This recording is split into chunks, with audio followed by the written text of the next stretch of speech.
அஸ்ஸலாமு அலைக்கும். Hi friends, எல்லோரும் எப்படி இருக்கீங்க? எல்லோரும் ரொம்பவே நல்லா இருப்பீங்கன்னு நினைக்கிறேன். இன்றைக்கி நம்ம சேனலில் பர்ஃபெக்டான ஒரு தக்காளி சாதம். இது வந்து தக்காளி பிரியாணி கிடையாது. மசாலா தூளை வந்து நம்ம ரொம்ப கம்மியாக தான் சேர்க்க போகிறோம். குறைஞ்ச மசாலா தூளில் நல்ல டேஸ்ட்டான ஒரு தக்காளி சாதம் தான் செய்ய போகிறோம். வாங்க இது எப்படி செய்கிறதுங்கிற பார்த்தலாம். இது வந்து ஒன் பாட் ரெசிபி தான். இதுக்கு நம்ம வந்து ஃபஸ்ட்டு ஒரு குக்கர் வச்சு ஹீட் பண்ணிக்கலாம். குக்கர் நல்லா ஹீட் ஆன உடனே நான் வந்து ஆயில் சேர்த்துக்கிறேன். நீங்கள் தேவைப்பட்டால் கடலெண்ணெய், நல்லெண்ணெய் எது வேணாலும் சேர்த்துக்கலாம். சேர்த்துட்டு ஆயில் நல்லா ஹீட் ஆகி வரட்டும். கொஞ்சமாக ஒரு 1/4 டீஸ்பூன் போல் கடுகு சேர்த்துக்கிறேன். கூடவே ஒரு 1/4 டீஸ்பூன் போல் சோம்பு சேர்த்துக்கிறேன். கூடவே ஒரு 1/4 டீஸ்பூன் போல் ஜீரகமே சேர்த்துக்கிறேன். எல்லாமே பொரிஞ்சு வரட்டும். இது கூட ஒரு 2-3 பட்டை, ஒரு 3-4 கிராம்பு மட்டும் சேர்த்துக்கலாம். ஏலக்காய் சேர்க்க வேண்டாம். கூடவே வந்து ஒரு 1/4 டீஸ்பூன் போல் மிளகு, முழு மிளகு சேர்த்துக்கோங்க. கூடவே வந்து பிரிஞ்சி இலை, எல்லாமே நல்லா ஃப்ரை ஆகி வரட்டும். இது கூட நான் வந்து இப்போ பெரிய ஸ்லைஸில் வெங்காயம், ஒரு 3 வெங்காயம் எடுத்து கட் பண்ணி வச்சுருக்கேன். இது ஸ்லைஸ் பண்ணி நான் உள்ளே சேர்த்துக்கிறேன். இது நல்லா ஓரளவுக்கு வதங்கி வரட்டும். இன்றைக்கி நான் 3 பேர் சாப்பிட்ற அளவுக்கு தக்காளி சாதம் செய்கிறேன். ஸோ அதுக்கு தகுந்த அளவுகள் தான் நான் இப்போ உங்கள்கிட்ட சொல்லிகிட்டு இருக்கேன். வெங்காயம் வந்து இந்த அளவுக்கு வதங்கி வந்த உடனே நம்ம வந்து இதில் பூண்டு சேர்த்துக்கலாம்.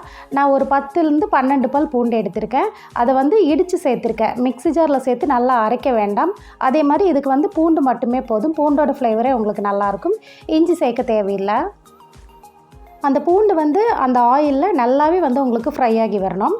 இந்த ஸ்டேஜில் 2 பச்சை மிளகாய் மட்டும் சேர்த்துக்கிறேன்.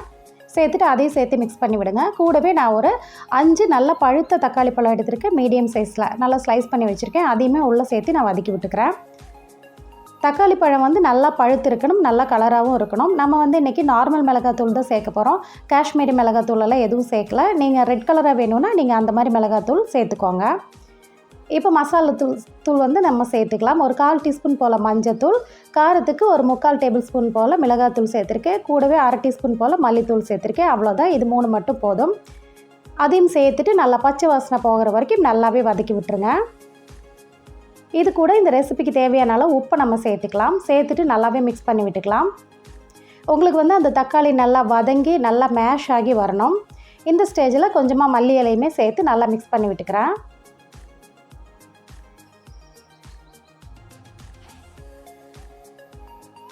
இப்போ பாருங்கள், எல்லாமே சேர்ந்து நல்லா மிக்ஸ் ஆகி நல்லா மிங்கிள் ஆகி நல்லா கிரேவி டைப்பில் வந்துடுச்சு.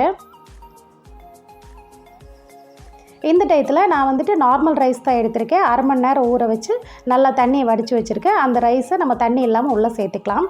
சேர்த்துட்டு ஒரு 2-3 நிமிஷத்துக்கு போல் அந்த மசாலா கூட நல்லா மிக்ஸ் பண்ணி விடணும். அந்த ரைஸை அந்த ரைஸ் கூட நல்லா அந்த மசாலாலாம் சேர்ந்து நல்லா மிக்ஸ் ஆகி நல்லா சேர்ந்து பிரண்டு வரும்போது தான் உங்களுக்கு வந்து டேஸ்ட் ரொம்பவே நல்லாயிருக்கும். இந்த அளவுக்கு நம்ம வந்து பரட்டி விடுறதுனால ரைஸ் உடஞ்சிருமோ அப்படிங்கிறது கவலையெல்லாம் வேண்டாம். நம்ம வந்து பிரியாணி ரைஸு இல்லை ஜீரக சம்பா அந்த மாதிரி எடுக்கும்போது தான் வந்து உங்களுக்கு ரைஸ் உடையும். இந்த மாதிரி பண்ணும்போது கண்டிப்பாக ரைஸ் உடையாது. இப்போ வந்து எப்பவும் போல் தான் 1க்கு 2 டம்ளர் தண்ணி சேர்த்துருக்கேன். அதாவது 1 பங்கு ரைஸுக்கு 2 பங்கு தண்ணி சேர்த்துருக்கேன். கூடவே வந்து ஒரு டீஸ்பூன் போல் நெய்யும் சேர்த்துருக்கேன். சேர்த்துட்டு நல்லா மிக்ஸ் பண்ணி விட்டுருங்க. தண்ணி நல்லா கொதித்து வரட்டும். தண்ணி கொதித்து வரும்போது உப்பு காரம் நீங்கள் செக் பண்ணிக்கோங்க. இந்த ரெசிபிக்கு வந்து நம்ம மசாலா ரொம்ப கம்மியாக கொடுத்துருக்கறனால உப்பு வந்து கரெக்டாக இருக்கணும். அப்போ தான் வந்து சாப்பாடு நல்லா டேஸ்ட்டாக இருக்கும். உப்பு கம்மியாக போட்டுட்டிங்கன்னா சாப்பாடோட டேஸ்ட் வந்து உங்களுக்கு கம்மியாயிரும். இப்போ குக்கர் மூடி போட்டுட்டு நான் 2 விசில் விடுவேன் என்னோடய ரைஸ்க்கு. நீங்கள் எந்த அளவுக்கு விடுறீங்களோ அதே மாதிரி நீங்கள் விட்டு எடுத்துருங்க.